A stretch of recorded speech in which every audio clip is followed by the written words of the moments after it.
highest amount of care possible needed. I just saw Michelle yesterday, John's daughter, came by, and her grandfather, Carol's father, is up in Cary still. They had a two-family house. He lived in the one half, and Carol's older sister lived in the other. He's 97 now, and now he needs looking after, but her sister is, not home all the time. She goes away, she's out. So they have a woman that comes in, but he refuses to let her in the house. He just doesn't open the door. And then when he does let her in, he just screams at her. Yells at her. I've been living I can do this here. I don't need anybody to do this for me. Yep, that's what happens. Yeah. What? Adios. We'll do a 75 next week.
Listening to the Motor Mouth. Hello. You guys are the best. Man, you guys are insane, hilarious, and the best stuff I've ever seen. That's right, Chris and Ray. Motor Mouth. Can I win anything? I got through. I can't believe I got through. Well, I'm glad you guys are around because I didn't even know you existed. Hey, how are you, Motor Mouth? This is one of those days, nothing to do, so I figure why not spend it with a couple of nobodies. Motor Mouth. You also have my picture up on the webpage. Boy, you taught me something about that car. Why must you ask such difficult questions? Motor Mouth. I don't know too much about motors. Do I come running into your show? We love you guys that have these shows.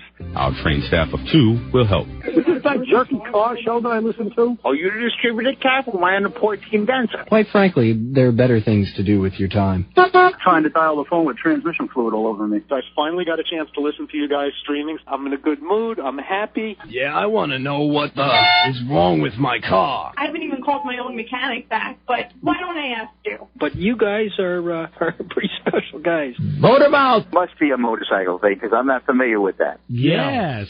Let's just think right now, Murphy's Law, what's going to go wrong? Is the board going to explode? Is the mic going to drop? Is my phone going to drop? I love live radio. I'm just having some fun with you guys. There are answers, sometimes correct ones, and we may have them. Motormouth Radio, 90.3 FM, WHPC. Motormouth! This is Motormouth Radio, your 1-hour automotive talk show. And now, here are your Motormouths, Chris Switzer and Ray Guarino. Alrighty. Hey, if you're a gear jammer, a seat warmer, or a tire kicker, you've found the right place. This is Motormouth Radio, your 1-hour automotive talk show, right here on Long Island. I'm Chris Switzer, and of course, here's a man who could do more with 1 hour and one microphone than we all can do in a lifetime. And he could do it all from behind the shop bench.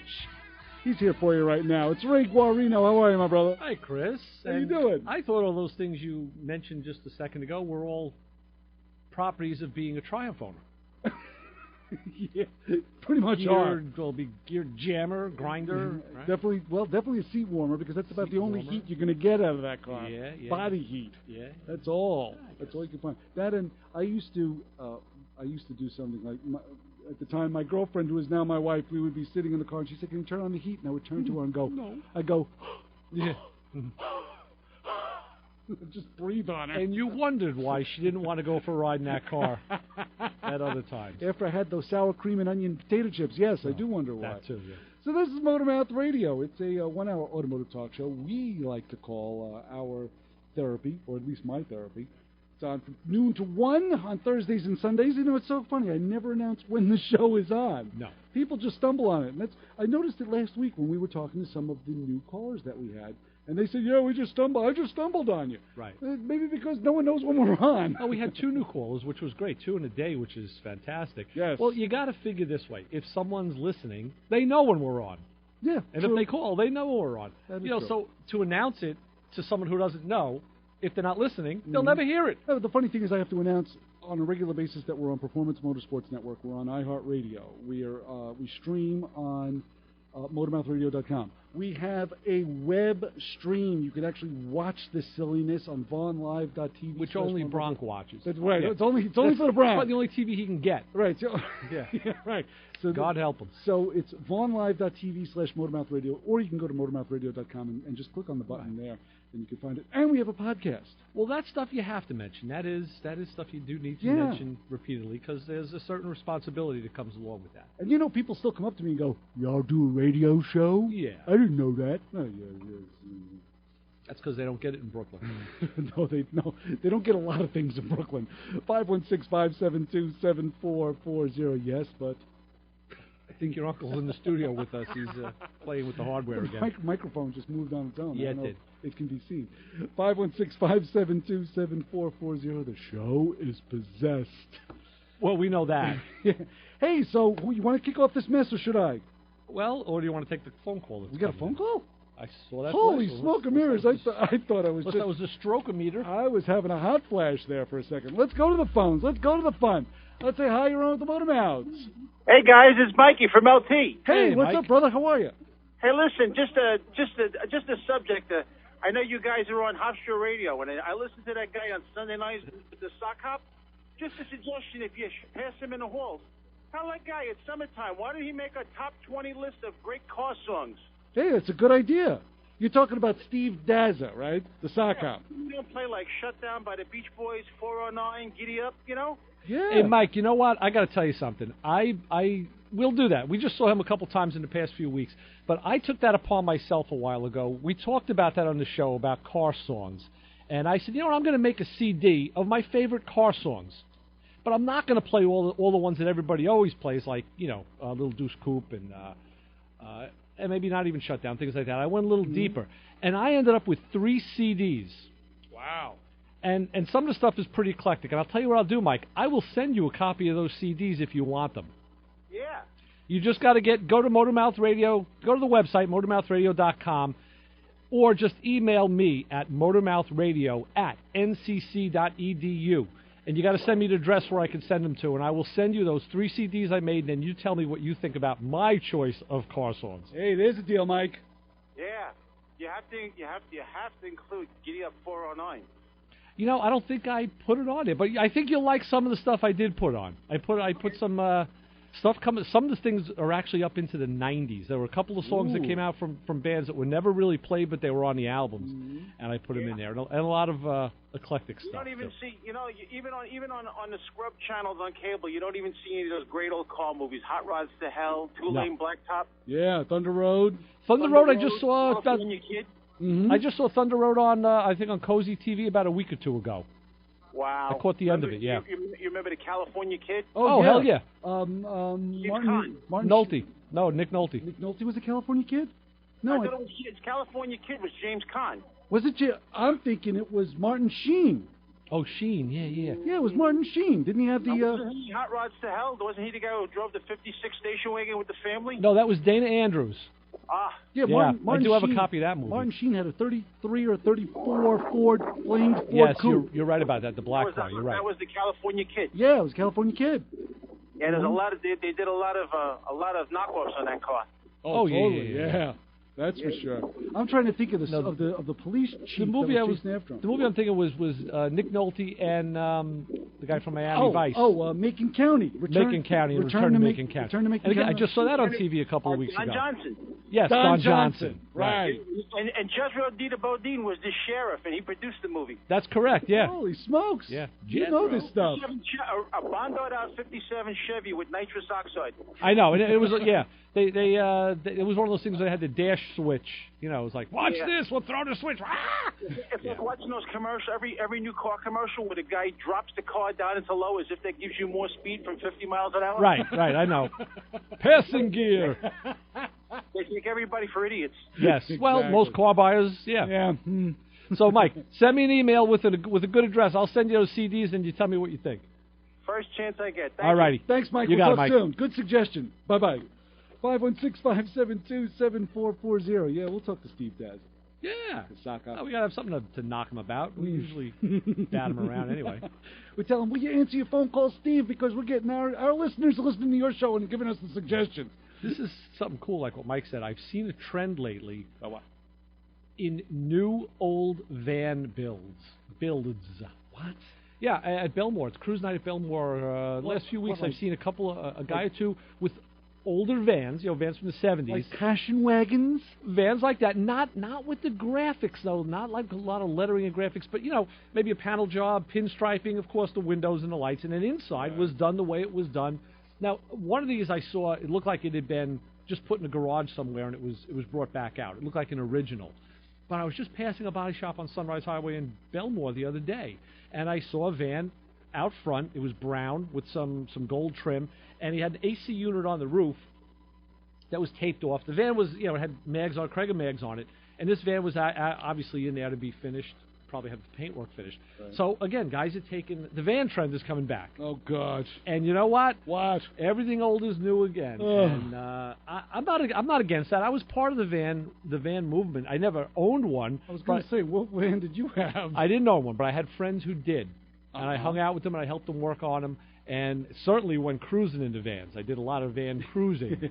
In the back or in the front? Stereo installations, things like that. It was cool. And you could take all your buddies out to Uncle Sam's, US Blues, Hey, Uncle Sam's. Fly all your friends in Uncle Sam's to go see a drive-in movie over in Westbury. Yeah. And then my one friend had a 63 Ford van, which is almost like a cab over. Oh, I love those.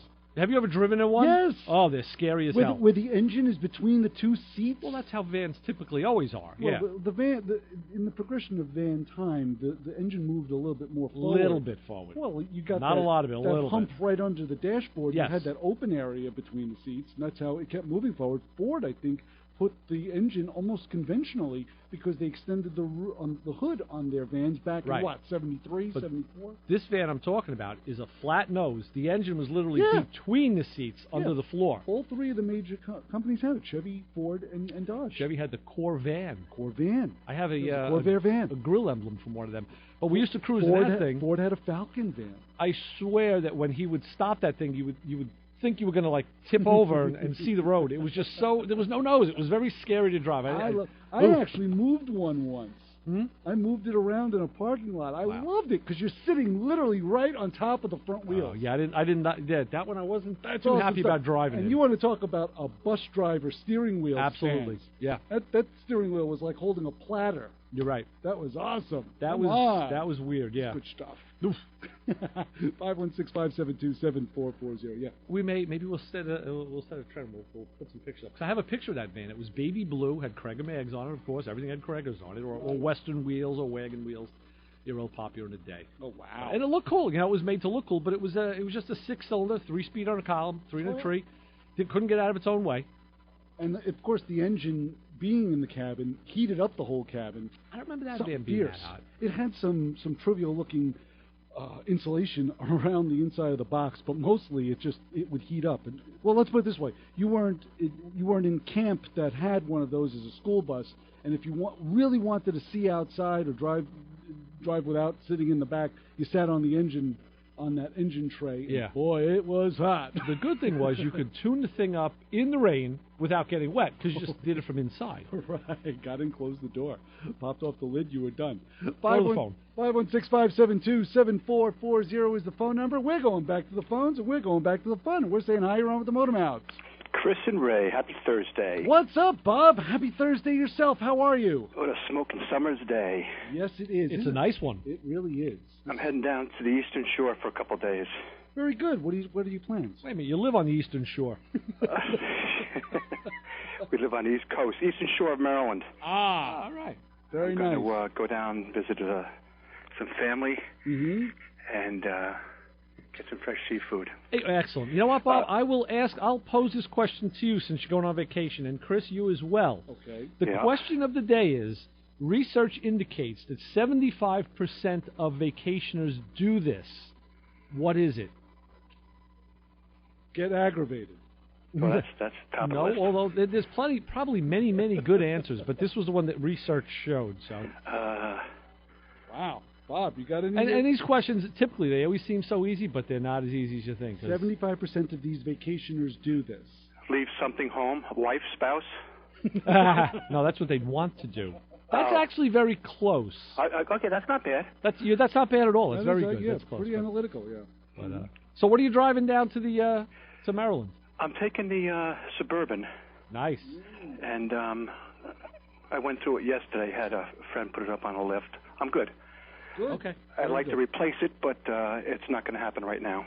All right, so if you're not going to replace it right away, just put some mileage on it. No big deal. Yeah, it's running like a top. So I had a suggestion. I wanted to add to one of your calls suggested about songs, car songs. Yeah. Okay. And my suggestion is this: get Tom from Massapequa his favorite song. Yeah. And whenever it's played, he calls. And whenever he calls, you know what happens in my house. I open up cans early. Oh. So hopefully Tom's listening. No, it's not drinking driving. It's just no. Right. You know, okay, but when Tom calls, you consume early. Oh, Tom's a blessing. Listen, we should just get you his number and you talk to him instead of listening to us. Look, I love Tom. I'm just saying. Yes. Hopefully he's listening. He'll call. Right. And what I can do is I can put little chalk marks. That's okay. That's one. Tom owes me a can on that one. Hey, it's 5 o'clock somewhere. Tom owes me a can on that one. So you know that whenever Tom calls, we have to just take a second to be quiet so you hear everyone. You can hear it. Right. Oh, man. Nice. On a last note, did you guys see that new MX-5, the new Miata? Yes. Oh, holy cow. I've been reading about it, yes. Yeah, the buff books love it. Totally love the car. I'm liking it a lot, as a matter of fact. What I don't like is they made the outside of it smaller. The inside is bigger, but I don't like that they made the outside smaller because it's dangerous enough to drive a small car. Well, the dimensions are about the same as the original, right? It's just the wheels are bigger. They made it smaller. They did. Yeah. They made the interior larger, but the exterior smaller. Okay. But all the other stuff is fantastic. And the big takeaway that I got from the articles I read was that Fiat Chrysler now, they partnered with Toyota for the for some of the tooling and all to make the car because they didn't have everything they needed. And because of that, Fiat, I guess, was thinking ahead. And what they now have is a prototype for a new 124 to come out, which is the car that I have, the 124 Spider. Right. So back in the day, that's interesting. After they stopped selling the Spider in this country and they stopped producing it in '83, there was a 2-seat convertible sports car made by Fiat that was sold in Europe. It was called the Barchetta. You could look it up. I looked at it and said, it would be nice to have it here in this country as a modern vehicle. I really wasn't crazy about the looks of it. So I'm really curious to see what they do now that they're selling cars, what they'll come up with a restyled 124. If they'll follow the old cars like mine, give it a throwback look, or if they'll kind of give it a take on the Barchetta. But, well, time will tell and we'll see. But I'm liking the MX-5. I am liking that new Mazda. Yeah. I was really, I recognize that it's, some guys do an everyday driver and that. I couldn't take the injury if I got hit. Well, true. But I just thought that was, man, what a great effort. No, the styling is fantastic. I like the back and the front, the styling, and of course they did what they. The numbers look good too. I mean, 24,000 entry level, and then also if you add the club package, and obviously they're going to make a dozen different types of models on that. Oh, sure. But guys, have a lovely weekend. Thanks, Bob. You too. And I'll catch you next week. Enjoy your vacation. We'll talk soon. Bye-bye. Take care. Bye-bye. 516-572-7440. There's the phone number. Get a hold of us right here, right now at Motormouth Radio. That's Ray Guarino. I'm Chris Switzer. And, of course, the Motormouth Radio Honor Group of the Hour. Yes, there's an honor group, and it's only for an hour. But the Motormouth Radio Honor Group of the Hour, drivers that still do not own an Easy Pass or any other electronic toll-paying device. Now, come on, people. You want to wait on all those lines for crying out loud? I mean, there's more than one of you, because have you seen the lines to the cash-paying toll lane? So get an Easy Pass. Can't be that many mobsters in the state. I actually have an Easy Pass has a big black M on it. Big black M on the Easy Pass? Yeah. Why? It's for a motorcycle. Ah, that makes a lot of sense. I figured it'd be smaller. No. But Ray is not in the Motormouth Radio Honor Group of the Hour, but you may just be if you don't own an Easy Pass or any sort of electronic toll-paying device. So be proud. You're weird, but be proud anyway. And stick around. We've got a lot more Motormouth Radio coming your way. We'll be back with answers to your car questions. Give us a call at 516-572-7440. Oh, I should have said the Motormouth thing. Break out the mood rings and slip on the platform shoes. It's the Super 70s. The decade that brought us Elton John, Donnie Marie, and Fonzie are back on WHPC. Join me, Ron Stevens, as we count down the top 20 hits of a featured week and hear lots of bonus hits from that memorable decade. So listen to the Super 70s on 90.3 WHPC, the voice of Nassau Community College. The Super 70s, Tuesday at 12 a.m. and Saturday at 7 a.m. on 90.3 WHPC.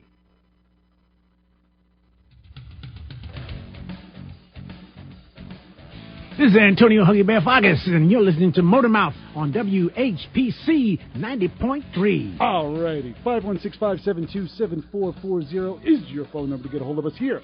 Right here at Motormouth Radio. Ray Guarino. I'm Chris Switzer on this very nice summer day. 516-572-7440. So, yeah, what else is going on in the car, Dale Almighty? Oh, I've been so busy playing with sheet metal, averting physical disasters like crazy. I've been taking down my two metal sheds that are in my backyard. Right. One of which has been up since 1986. Okay. That one's down. Man, what a chore. I had the drill, I had my hammer, a panel removal tool, a pry bar. I have the bruise on my leg from when I fell off the ladder to prove that. I had an electric shear, and then I had the big gun. I brought out the whiz wheel, as well as the sawzall. This is all. And I got that big shed down. Now I'm taking the small one down. Yeah. Which has only been up since somewhere in the 90s. That one's coming down a lot easier. The screws are actually coming out of it. Holy moly. But what I found was I had inside the door of the small shed, there was a hornet's nest. Okay. And every time I'd open the shed to either put something or whatever, the hornets would come out. And I found out, you can be one with nature if you're smart about it. And how is that? Okay.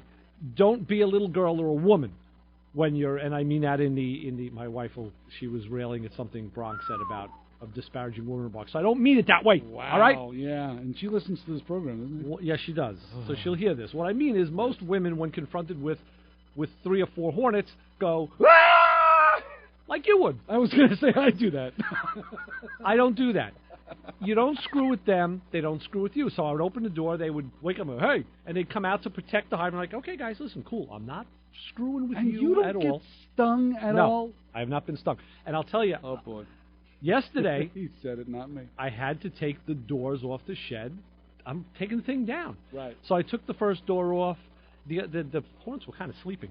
As I cut the hinges on the door they were on, a couple of them woke up. Oh, I'm sure they did. And I carried that door to the other side of the yard, around where I'm putting all the scrap metal, so I can go and scrap it. And 3 hornets, a lot of them went with the hive. 3 of them hung around that shed looking for the hive. Oh, so the hive was attached to the door. Inside the door. That you were carrying over to your pile. Correct. And you did not get stung. No, I didn't. But the thing that scared me was when I came back to the shed. Must have been that aftershave. Like I said, there were 3 hornets circling around the shed looking for that hive. Right. That couldn't find it. Right. Those were the guys I was a little worried about because, maybe they'll take it out of me. Well, I still didn't get stung. But interestingly enough, now those hives, we've all taken all these little cells. Yes. And they're usually in a corner. You ever try and take one off? They're on. It's pretty adhered. Tight. Stuck to the surface, whatever it is. Yeah, sure. Okay, well, a few hours later when I was bringing... And I'm sure you probably, when you took it down, you left the stump there. Oh, I left the hive. Because it was populated by hornets. So I carried the door with the hive. Got it, yes, that's right. Put it over on the side. Well, a couple hours later, when I was carrying the rest of the sheet metal over to that pile, I looked at the door again and I said, the hive was gone. With the hornets. Come on. I swear to you, no one else was in the yard, so they actually removed that hive, and like I said, you've tried to take them off. They're on there. I don't know, maybe they got their own little sizzles or something, little butter knives. But the hive was gone, and no sign of the hornets. I don't know where they put it, but they chose to move it to that's how important that hive is to them. Nature and its wisdom. So don't screw with them. They won't screw with you. Good advice. And if you ever want shed removal tips, I can give you some. No, it's not pretty though. I would just back into it and crush it. Right. Take the Pathfinder, just back up into it, and just lay a big gash into it or something. I have no. Well, the question would be then, what would crumble first, the shed or the Pathfinder? Yeah, in your case, that's a toss-up. Yeah, right. My Pathfinder. Hey, speaking of Pathfinder, I got to tell you, we were talking back and forth about hand signals, hand gestures. When you see someone like a motorcyclist, will wave, give them another motorcyclist a high sign, a wave, and we were talking about this last couple of weeks. Yep. I'm driving along. I'm out in Suffolk County. I'm cruising down a regular 2-laner, and wouldn't you know it, coming in the other direction, ready to make a left-hand turn, was a Pathfinder, the same year and same color combination as mine. So what do you think I did?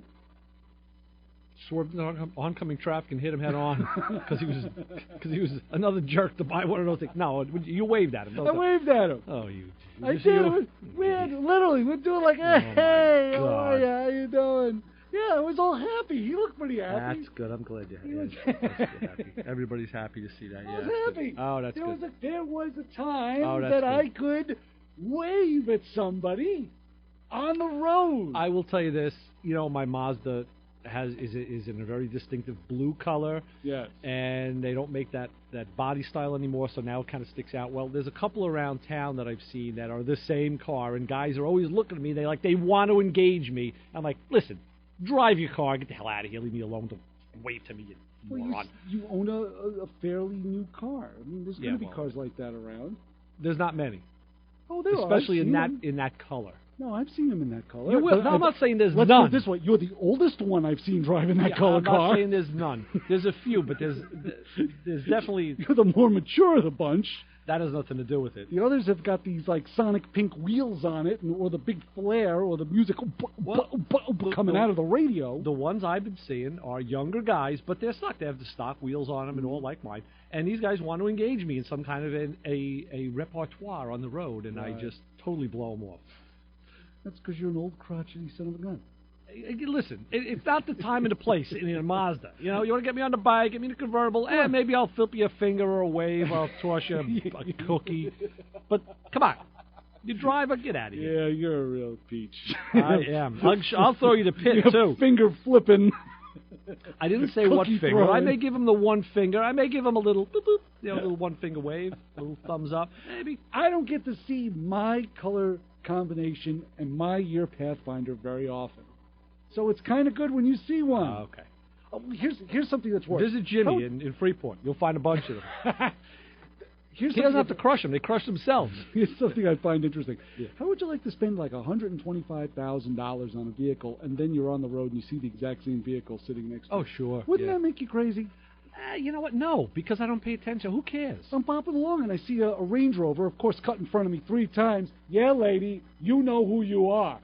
She cuts in front of me, and then I'm like, as I'm ready to jump all over her, next thing you know, here comes another black Range Rover. Oh. It cuts in front of her. I'm like, you know what? That's good. They were trying to confuse you, so you wouldn't know which one was the original perpetrator. 2 black Range Rovers, same year, same wheels, same color. Do they cost that much money? Yeah, they're $125. Wow, I had no idea. Well, it's because you're smart enough not to buy one. No. I have no desire to buy one of those things. No, definitely not. Just unless you want trouble in your life. I always say, if your life is nice and smooth and everything is cool and you got a good job and your relationships are fine and your kids are behaved, go buy yourself a Range Triumph. Rover. Oh, I'm sorry. No, go get yourself a Range Rover because you'll have more grief and more angst and more problems. Take it back to the dealer. You'll be able to talk to the rest of us. Get that extended service contract. Yeah, right. So you're going to be spending the $4,000 already. So they're already going to take your money. So let's not forget to try and come up with the answer to what research indicates 75% of vacationers do. Well, Bob kind of threw a clue. He was kind of close. He was kind of forgetting something. He was kind of close. Yeah. Forget to lock the back door. Yeah, he's actually got part of it. I should really give it to him, and I will at the end of the show if nobody asks. Yeah, I'm still on forgetting to do something. That's as far as I got. Turn the gas off. Yeah, right. You leave the tea kettle on low. Right. That's what most people do.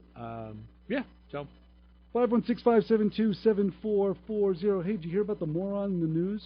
Which one? This week? I read the Daily News, so I see a lot of morons in the news. You know, did you read the story about the guy that was going through the toll plaza and wasn't planning on paying the toll?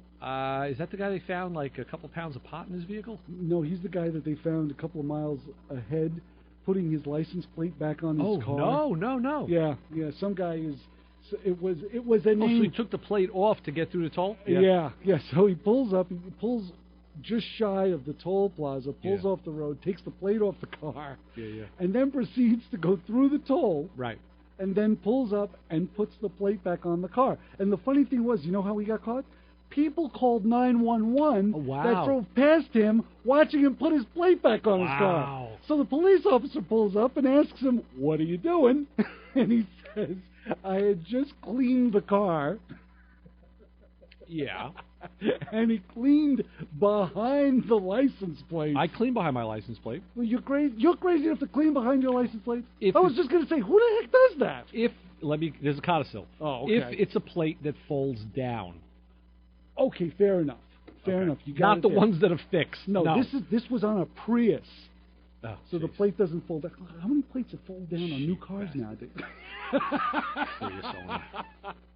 I don't even want to go into what his name was. It had a name, and it had to sound like a Muhammad, but I ain't even going to go there. All right. But I'm just letting you know that this individual in the news was not too smart. No. Well, he got caught. He would have been okay. I wonder how many times he would have tried it. You know, in the custom car world, there is a device that you mount your license plate on, and it'll take it and tuck it under the bumper when you park the car. Oh, wow. It's supposed to be hooked up to the transmission switch that it knows when you're in gear, and then the plate will come up. But a lot of guys just rig it up on a switch. Okay. So if you used one of those, you could conceivably use that to beat the tolls. You could just tuck the plate under, go through the toll, then let it come back up again. I always think like James Bond. I always think like what you had said about the plate that folds down. What would happen if you got a spring? Oh, broken spring. Or a spring. Yeah, either you break the spring, or you can mount the spring backwards so it flops down in the relaxed position, and basically have like some sort of latching key system that you would release and let the plate fall down. Be a lot of engineering, but yeah. It would. Maybe a piece of string or a cable or something to pull it back up again. Right. But yeah, it would take a certain amount of engineering. I like your idea better. 516-572-7440. There's phone number. And you can call us. Because we are here, we're live for you. 516-572-7440. Unless you're listening to us on iHeartRadio or Performance Motorsports Network, then we're not live. You know what, Chris? What? We come back, I want to tell you about an oil check that I did, some oil trivia. People always ask about oil. I'm going to tell you an oil story. Oh, okay. And also, we got to figure out what we'll get to that, yeah. What 75% of vacationers do. 75% of vacationers. They forget something. That we figured out so far. That's Ray Guarino. I'm Chris Switzer. This is Motormouth Radio. please join us. Call us, 516-572-7440. There's your phone number. This is what we do. This is how we do it. Aren't you amazed? Yeah, I want to know what the is wrong with my car. You have a short in your horn. Motormouth Radio, 90.3 FM, WHPC. Tune in to Thunder Road for... Hard-stopping, band-dropping, hard-rocking, earth-shocking, booty-shaking, love-making, Viagra-taking, history-making, legendary.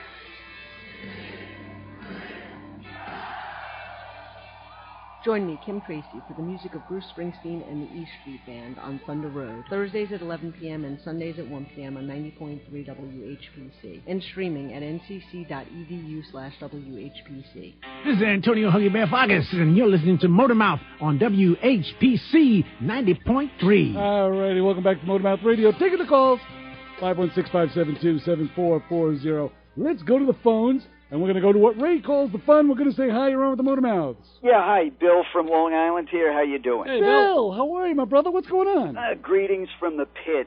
Ooh, you're standing under something, I'm assuming? I don't know. Anyway, I got a neighbor. He's got, start laughing, it's an 89 Buick Regal. Nice, G-body. Brake lights stuck on.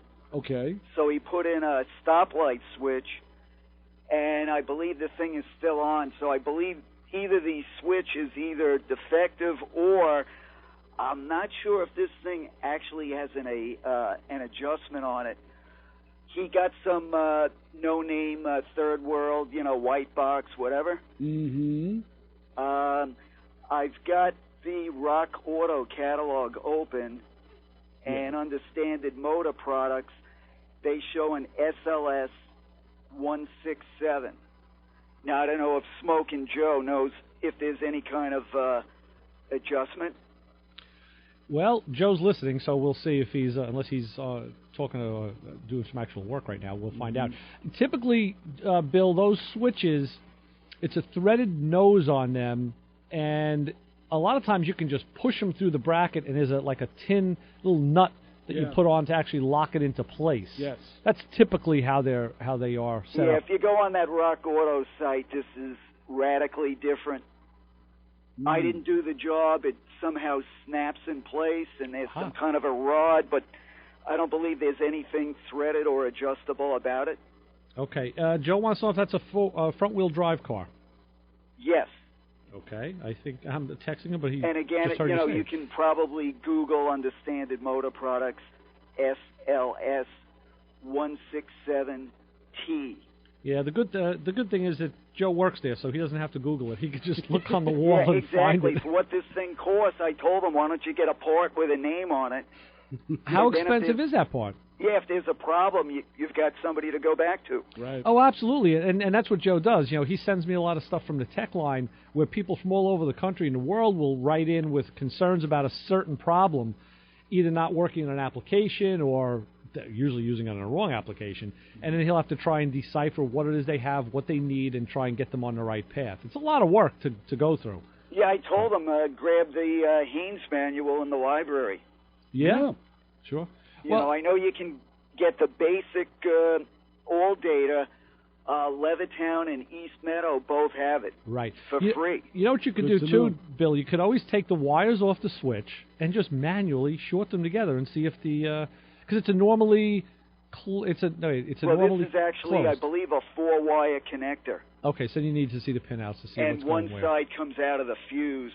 Right. I guess that stays hot all the time. Right. That would be I would agree with that. And then this way, you have the juice into the item. Right. Mm-hmm. Right. As a starting point. I started to explain everything electrical with this guy is, in one word, parts.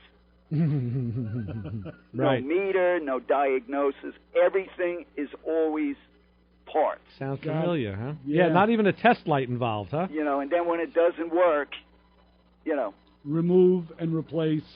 Yeah, I told him, why don't you go out right now and get 4 brand new tires and put them on the car? There you go. Good idea. You may be headed in the right direction. Figure he'll replace everything sooner or later, right? Yeah, why not? Start with the tires, work your way in. That's the theory. I've heard him even say that if I replace everything, sooner or later, we got to hit it. Right, right. Yeah, I've heard that before. It's funny. It's funny, Bill, because I've actually made that statement.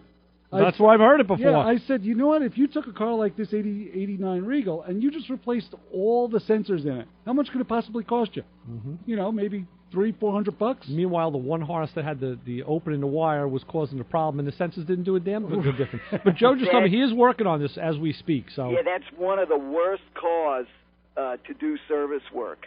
Yeah, well, is it the 4-cylinder or the 6-cylinder? No, the V6. Yeah, the 2.8. If you're lucky, I don't know if you can get a piece of paper between the engine and the firewall. Yeah, I was just going to say the 4 is you can get a hand in there, but the 6 is kind of tight. I'll tell you something. A friend of mine years ago had a late 80s Oldsmobile, same body style, with a 4-cylinder. It was a transverse 4, and he wanted me to tune it up. And we saw the distributor on the firewall side, way down low, and said, how the heck do you couldn't get the cap off. I found out what you have to do is release the upper engine mount, pull the engine forward, lock it, so it's tipping towards the radiator. Then you get your hands in there and change the cap. But they made a tool, a locking tool that would fish. Even on those like 4-cylinder Citations, I had one of them years back, and that thing to get the cap off, forget it. You're hanging by your ankles. Okay, under the hood. I got it right here. I have the diagram. It's telling me here with brake pedal fully depressed. Pull out gently until audible click is heard. That's on the switch. You pull towards the front of the vehicle. So that's how you do it, to adjust that switch. So step on the brake pedal. Fully depressed, which will take the pressure off the switch. I know he's fully depressed already. Yeah. You pull out to the front of the vehicle until an audible click is heard. Yes. So you pull the switch. Yeah. In which direction, front or back? To back? the front of the vehicle, it said, which would be to the firewall. Yeah. So you're actually then pulling or pushing the switch. Well, it said pull the switch, so it could just be that it's in backwards from the way we're used to seeing it, is what I'm saying. Like right. we used to pull. Normally you pull the other way, so this is. Yeah, I'm sure once you're under there, you'll see it if you can get under there without breaking your neck. Yeah. All right. Is the switch installed already, Bill? Yeah, he's got it in there, and I believe the lights are still on. Yeah.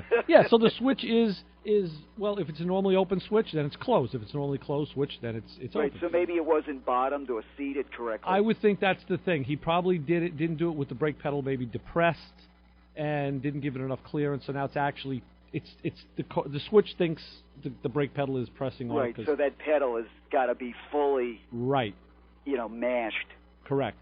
Etc. That's it. Okay, I'll keep you posted because I know Papa Chubby's coming back. All right, thanks, Bill. Maybe we can get some free tickets or discount for the listeners. Maybe. Yeah, there you go. Never know. Because he's going to light it up. Joe just told me to put a piece of mechanics wire in the little hole. Again, I'd have to see what the hole is. And that little hole is. Yeah, he sent me a picture on the phone. And I see a picture. I don't know if it's front or back, and there's a elongated like a slot in about a 1 o'clock position. That's not the picture that I'm looking at, but but that could be. That's on the Rock Auto. Yeah, here's the switch site, and they even have a Delco on there. Okay. Yeah, maybe a. And that's showing you the other side. He told me on the number 6 tab. How's that? So it must have a call out, I guess. I'm assuming the tabs will be numbered. Unless that's on the diagram you sent me, which probably is. Yes, number 6 is... Oh, over here. Yeah, okay. And 7... Yeah, see, I have these numbers, but I don't know what they are. Number 6 tab, which is up on top. But, yeah. Well, Bill, good luck. Yeah, we'll see what happens. Give that a Maybe shot. I can get a phone under there, and you'll enhance your vocabulary while this guy's working. Yeah, get us knocked right after. Yeah, that'd be good. That would work really well. So, Bill, thanks so much for the call. Thanks, Bill. Enjoy. All Keep us posted. Bye-bye. Bye. 516-572-7440. Joe, thank you so much. Man in the Cloud's always there when we need him. I feel like we're in like the control center of NASA, and we're trying to talk down Tom Hanks, and Joe is over there, like, of course, on vacation, so he's getting back from. No, I think we're more like that movie. It's a mad, mad, mad world. Right. We're trying to talk Buddy Hackett and Mickey Rooney down. I actually own that movie. I bought a copy of it. I like it so much. Isn't it fantastic? It's a great summertime movie. It's like 3 hours long. Oh, yeah. It's a long movie. And you know what? The 3 hours go like that. It's a great movie. Yeah, I like 516-572-7440. There's a phone number to get a hold of us. Yeah, so yeah. I mean, I totally understand the brake pedal thing with Phil, and just getting under the car is a exercise in aggravation itself. Yeah, that plus you're walking into somebody else's nightmare who obviously doesn't have great history with things electrical, so you don't know what this guy. Yeah, you got to try. You're the mop-up guy. You're the cleanup guy. Yeah. When the guy says, "Can you help me? I'm stuck," that means okay, you've really screwed up. The funny thing is that you have that tenacity to step into situations like that. When I'm like, "Oh, look at the time, I gotta go." I pick and choose wisely. Let's put it that way. I don't just do that blindly. I will not. Like I blew my neighbor off a couple weeks ago. I told you about that. I will not. Joe's right. He says they call me steely-eyed missile man. I thought that was just a roll of quarters in your pocket, Joe. That went along with that steely-eyed missile technology. That's good. Yeah. Anyway. 572-572-7440. Hey, got to tell you something. I was coming back from. I was going from Staten Island into Jersey, and I was just thinking about this because I have toll plazas on the mind here. I was going into Jersey. And, of course, I'm heading along what is now known as the Korean War Veterans Memorial Parkway in Staten Island. We used to call it the Richmond Parkway. And I'm heading along that towards the Outer Bridge Crossing. And I see one of their overhead signs, the digital signs that say there's delays to the bridge. And I'm thinking to myself, I'm a half a mile away from the Outer Bridge. How many delays can there possibly be? One big one. Well, 45 minutes later, still didn't reach the bridge. That's the traffic you love. Oh, it was stopped. Stop dead. Yeah. And now I'm thinking to myself, what the freak can this possibly be? What could happen? What could have possibly happened? So it idles, and we finally get to where the base of the bridge is, where there are 2 police cars, and there are a whole host of police officers, and there are 2 police officers that are looking. Don't tell me they're just doing registration checks. Not with 2 automatic weapons that look like atomic bombs. These guys were holding that happened to be painted gunmetal gray. So they were looking for somebody. They were looking for somebody big time. Okay. And I'm like, hey, I was thinking the same thing you were. Like, oh, it's got to be a seatbelt checker. I'm like, those aren't seatbelt checkers. No. Those will hurt you. They'll blow the buckle right off you. Yeah, they'll hurt you real bad. I don't even know what they were, but they were mean, ugly, and menacing that these guys were holding, and they didn't look pretty. So I wasn't the guy they were looking for. They let me through, and I was able to go where I needed to go. But, of course, I got the call from my old man I'd say about an hour past that, and he goes, you got a hard time getting off the Staten Island? I said, yeah, I had a hard time getting off the island. Why? He said it seems that there was some sort of news that there was an altercation with guns in the mall, and and literally once that happened, everybody mobilized, all of the police forces mobilized and kept everybody on Staten Island because it seems that there was a car with Jersey plates that was involved in this certain altercation that was happening over at the mall. That's not the one where the women had the paint, the gun looked like a paint. She claimed it was a paintball gun? That's the one. Oh, jeez. That's the one. I think it was a retired cop who took a cell phone picture because the Daily News jumped on. People were writing in and said, hey, if this retired cop had the time and the wherewithal